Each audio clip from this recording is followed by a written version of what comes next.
And Happy Independence Day, 2 days in advance.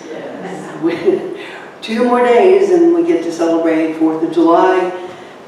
In my neighborhood, they've started seriously early. And my dogs, Cinnamon was not going outside today. No, it was noisy out there. I'm not doing that again. Anyway, but it is 4th of July. We here in the U.S. are very proud and grateful, I guess, for our many freedoms. We've got a lot of freedoms, and even though we may not think of it every day, I think it's always present in there because we're so grateful. There were some beautiful things in that video, things to think about and consider. We're free to enjoy all of that.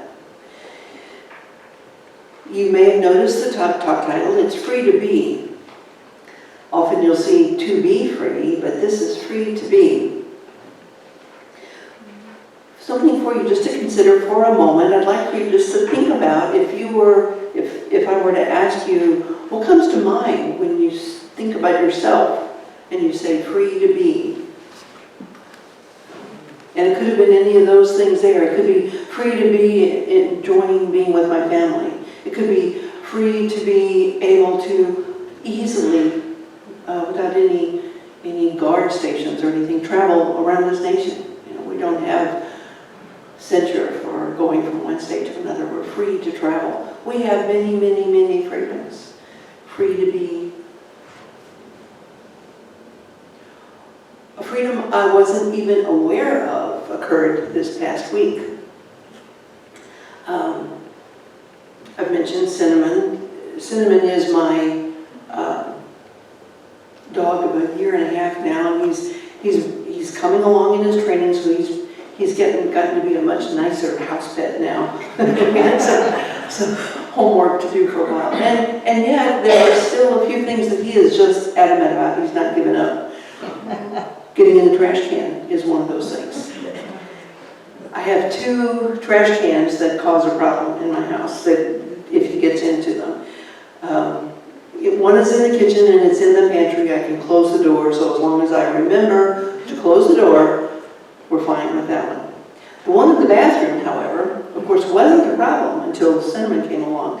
I have a hard plastic trash can for the bathroom that sat on the floor, and of course that was where he was, like to be. Cinnamon likes to eat Kleenex. I don't, and if there's anything else in there, you know, he'll strew it around, and so I don't like that. So I'm trying to do something with the trash can, and so I would, when I get into the room, I was keeping the door shut, and that was fine for if I wasn't in there. But if I take a shower, for example, and the door's open and he gets in there and there's the trash can on the floor. So I would put the trash can up on the toilet lid. It's closed, of course. And then I'd go ahead and get ready, and then somewhere along the way I inevitably have to go to the bathroom, so I got to move the trash can over to the counter. You know, I spent several months, I guess, moving this trash can around so that in the bathroom. I got so I would just leave it on the counter, but then I had to reach around it to get to the toothpaste, and it didn't occur to me that I could do something different. Well, one day this past week, I did. I thought, you know what I need? I need a trash can that has a lid that opens and closes.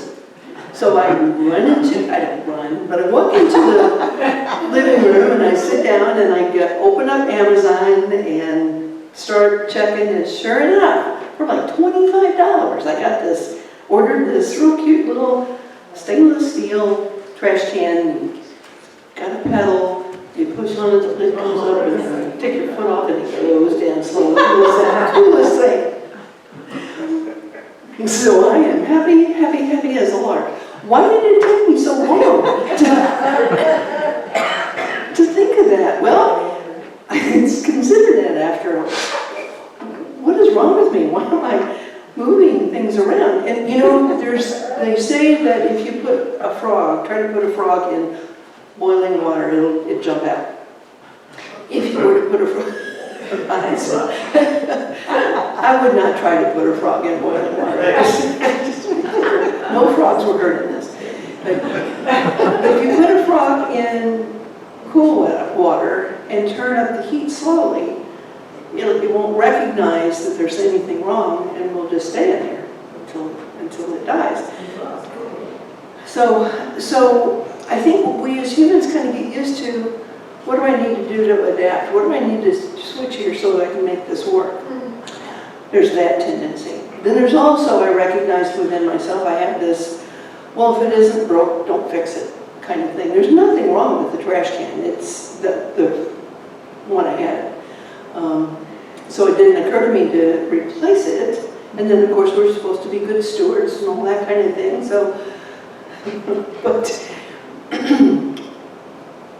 I didn't put it together that this innocent trash can, you know how long I've had that? 25 years I've had that trash can. I remember when I bought it, it was 1998. My husband and I had just split up. I was furnishing my new house.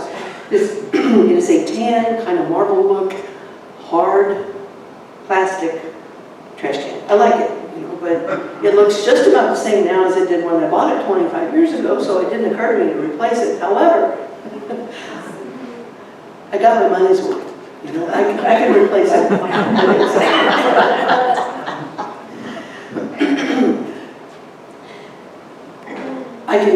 I will donate the trash can so somebody else can enjoy it for another 25 years. I mean, that thing is indestructible, so it'll be around forever.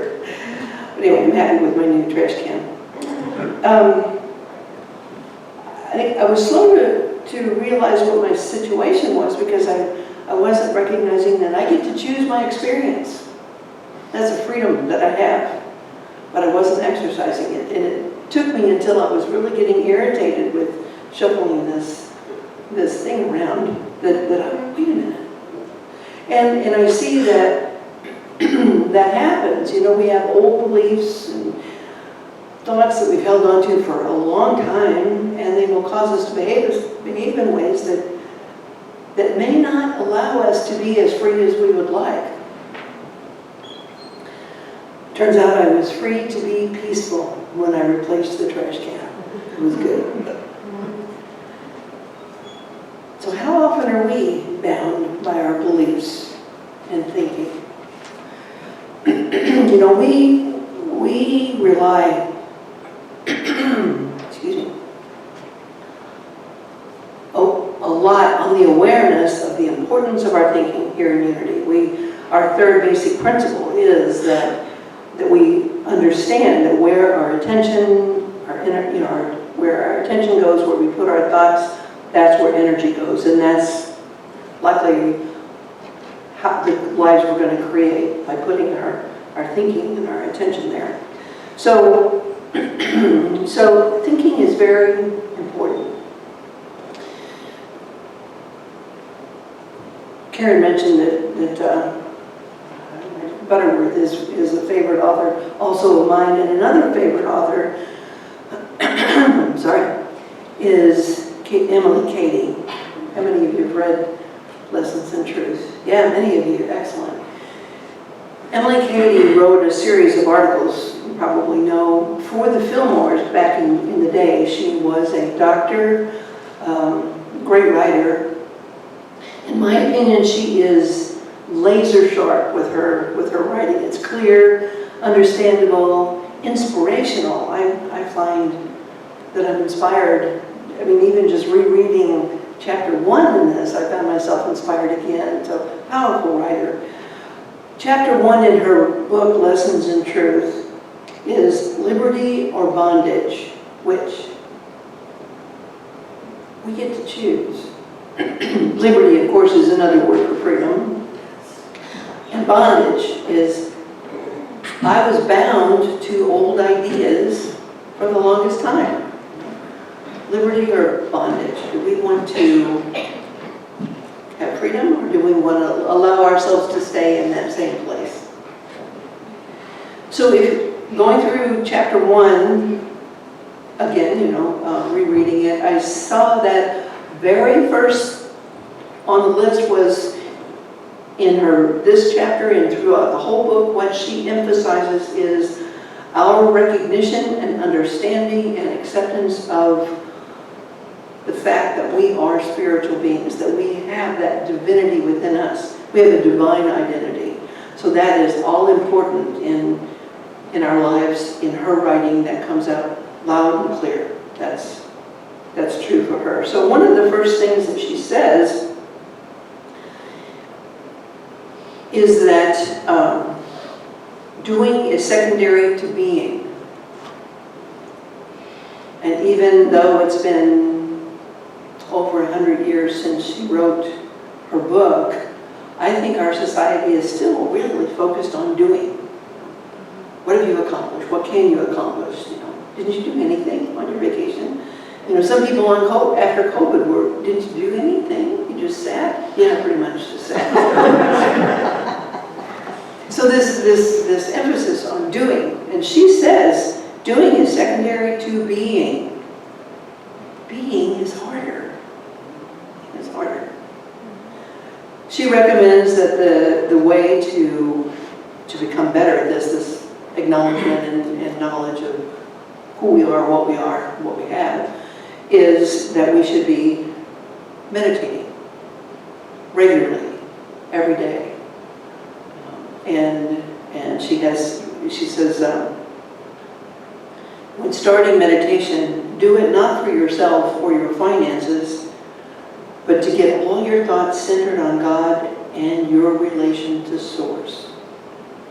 So she's recommending that we just center, we just be still, whatever word works for you as you think of God and your relationship. And so, I say God and I are one a lot to myself and here, and it helps me remember that it's a unit. When I start thinking of myself as matter, this physical body, yes, me is being carried around by this physical body. God and I are one. I am able to put eyes and ears and hands and feet to expression of God with this physical being, but we are one package. And so that helps me. It helps me to claim, if you will, the power of God. Meditate. Second, forgive. And when she's talking about forgiveness, it isn't so much that condoning what the other person did or the group did or any of that. It is releasing, surrendering, letting go of that which upset us. Just forgive. She says some of her things, they were very clear. I don't know why I think they're kind of, I chuckle sometimes, just that real direct things that she says. But she said, if you have even the slightest ounce of resentment towards someone, you haven't finished. You still have some more forgiveness work to do. As long as there is unforgiveness in us, we will not be able to express that which we truly are, because there's that blockage. So forgiveness is huge. Meditate, forgive. And the third is see God in all. God, I've got water. Thank you. Now this isn't so easy. See God in all. When things are going badly. You remember the story about Jesus walking on he was asleep in the boat and there was a big storm going on and the disciples woke him up. Don't you see what's happening? We're in danger here. Peace, be still. And the water's calm and they were okay. We can do that. We can do that for ourselves in our lives. Eye of the Storm is a book that helps us with doing that. But when we stay in that awareness that God and I are one, we are better able to navigate the storms of the world. And know and trust that God is in all things. And she quotes Joseph, who went to his brothers who had done some terrible things to him, He said, you did it for evil, but God meant it for good. So good things did happen to Joseph when you take the big, long picture. And that's true of us. We just have to acknowledge it, trust, and lean into that. God is everywhere present. She writes this, she says, if we could only realize that this mighty power to save and to protect, to deliver and to make alive lives forever within us. And so, can't read my writing. And so, something now and future forever, looking away, erase, cease, that's what it is. And so cease now and forever, looking away to others. There is nothing in the outside that is going to work. It has to be from here. That power is here. And then she, excuse me, she says, the way to do this is to hold to the truth. Christ is the way. That's a handy affirmation, I think, to remember if when I start getting upset, whether it's because there's a trash can on my counter or whatever. Christ is the way, because it brings me back to that recognition.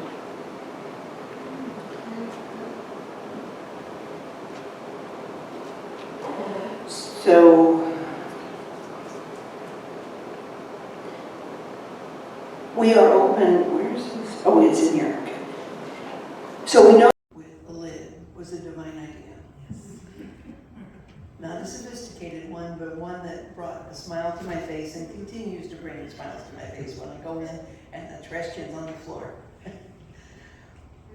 Divine ideas come to us and we recognize them. We experience joy, comfort, strength, wisdom, anything and everything that we need, want in the moment. Whatever is useful. We are one with God.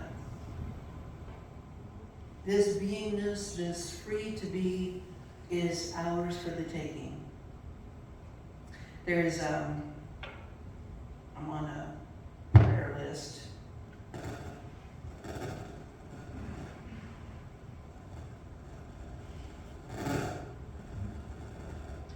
From Unity, and I wanted to share part of it with you.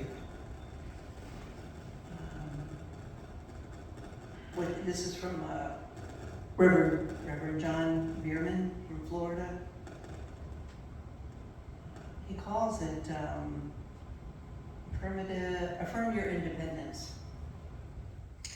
He says, I know independence allows me to be fully myself, so I affirm my independence.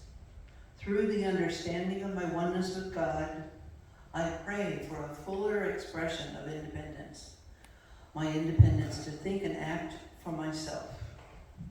I pray for the freedom to pursue relationships that allow me to be independent as well as committed. I pray for courage to be independent in my life and career choices.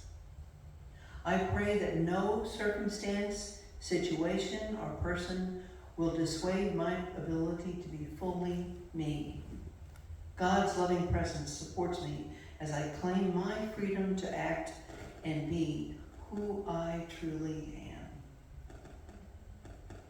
I affirm this day that all people may experience independence and freedom. Freedom to be all that you are.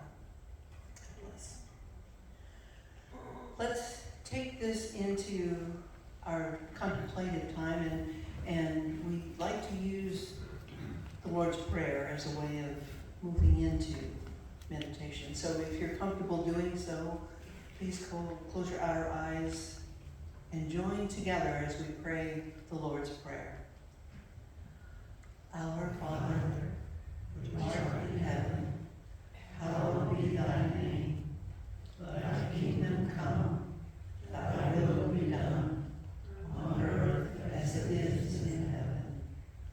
Give us this day our daily bread, and forgive us our debts as we forgive our debtors.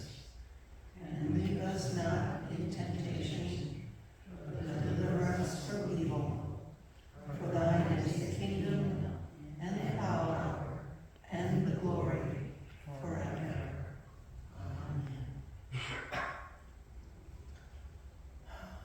stay in this energy of prayer, the prayer that our way shower and master teacher taught us. We allow our awareness to turn within,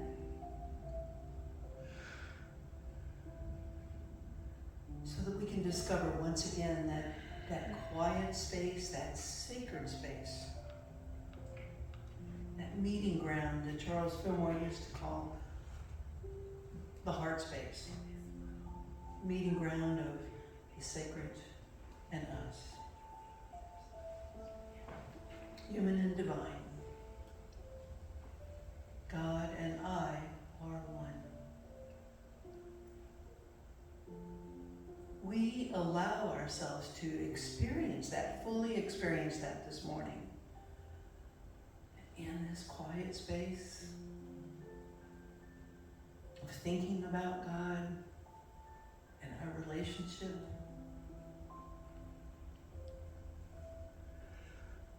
we have sort of a listening attitude. We are open and willing and receptive to experience this alignment.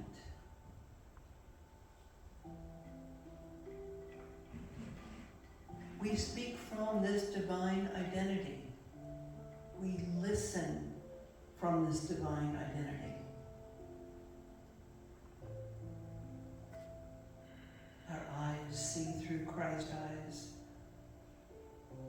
We hear through Christ's ears. And here in this alignment, we speak as God's voice. Butterworth used to write frequently that when we are praying from the awareness and presence of God within. From that place, not to something out there. So we rest in this experience of oneness. We are practicing being. There is no place we need to be, nothing that we need to be doing. We are simply being. So let us take just a few moments in silence now to allow ourselves to fully experience being, to be and feel that experience of God and I are one in the silence.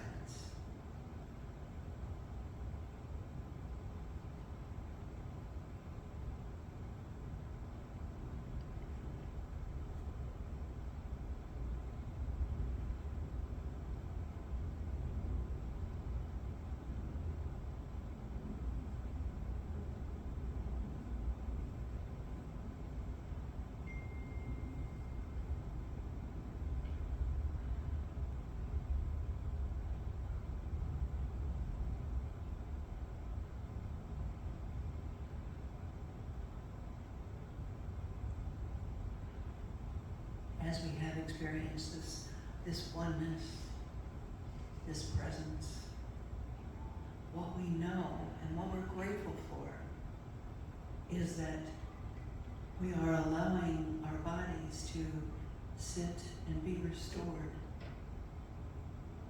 We are allowing our minds to be calmed.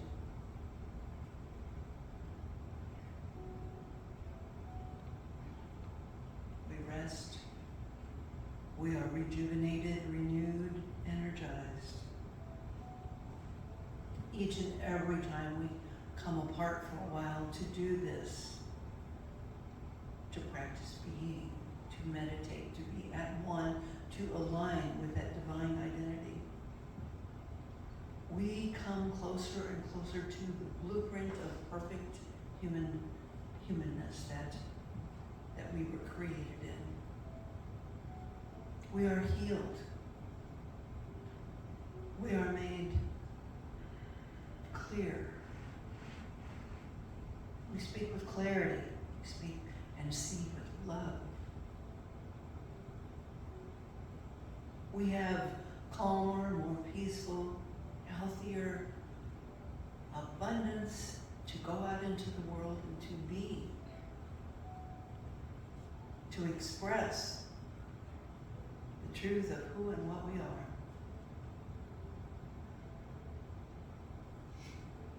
And so on this Independence Day, we are so grateful for our independence, all of the ways, all the freedoms that we have, all the things that we can do and choose to do, and all of the ways that we in the future will choose to see and do to express who and what we truly are. Magnificent creations of the Most High.